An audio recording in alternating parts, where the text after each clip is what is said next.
Making complex selections in Photoshop is tricky. There's no two ways about it, and it can take a long time. But many of Photoshop's newer tools make complex selections where you might have fur or hair that needs to be selected really, really simple. The results aren't as good as doing it the slow and much more difficult manual way, but quite often what you get is good enough for most situations. So I'm going to show you how we can select this animal here and get a really good selection. So we can use the object selection tool, which is grouped with the quick selection tool and the magic wand tool. So I'm going to leave it set there.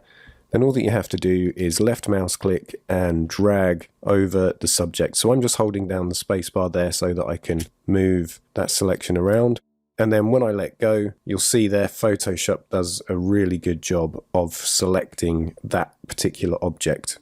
But the problem is the selection isn't refined. So if I was to use this selection as it is, it's going to be quite rough. So the way to get it as good as possible is to click on select a mask at the top there, and then just make sure that black and white is selected, because any of these other options aren't going to show us those really complex edges on whatever it is that we're trying to select. So the first thing that we can do is use edge detection, and we can just increase this slider, and you'll see as I move it over to the right, we start to see more of that really complex edge. So just keep taking it up and then just stop when it's really good. Now, obviously, you might be thinking, well, why don't I just take it up to the maximum? But the problem with doing that is it gets really smudgy and faint at the edges. So taking it up to the maximum is never the best idea. So I'm just going to take it up to 115. And it looks like the hand has gone a bit there. So I'm just going to go back down a bit. So I think I'll go for an amount of 90 pixels. And then the next thing we can do is use the Refine Edge brush tool so that we can just refine those edges. So you can use the left and right square bracket keys to make that brush larger or smaller. So I'm just going to go over the top of the head there. If you select a small area and it doesn't look very good, you can just hit Control and Z or Command and Z on a Mac to go back one step. So far we're getting some really nice edge selection here. That bit's gone a bit faint, so I'm just going to go back a couple of steps and then continue on, and then just come down here. So this edge isn't looking great, so I don't like that, so I'm going to go back on that step and then just try this edge here and just run it up. So that hasn't worked too well, so I'm just going to go back and then just refine that part there. So let's go with this as a selection. So I'm not going to make any more changes. I'm just going to hit OK, and then that has loaded that selection. So now I'm just going to hold down Control and J. That would be Command and J on a Mac.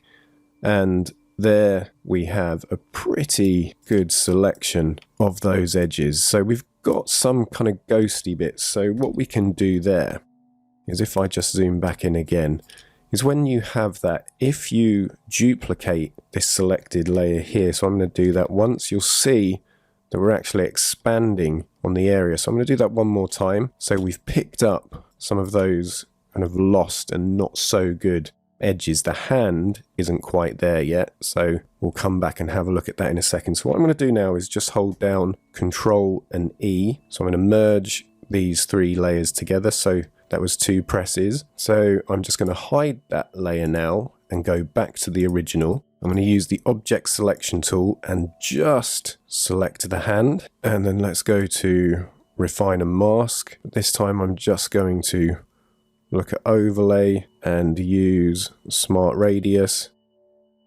and then hit OK. So now we do have an improvement there. So I'm just going to duplicate that layer again and then merge these 3 down. So as I was saying, this isn't perfect. You know, there is a small section missed, and you could spend more time actually making sure that's included. But when you look at these complex edges, you'll see that it does a really good job with minimal effort, really.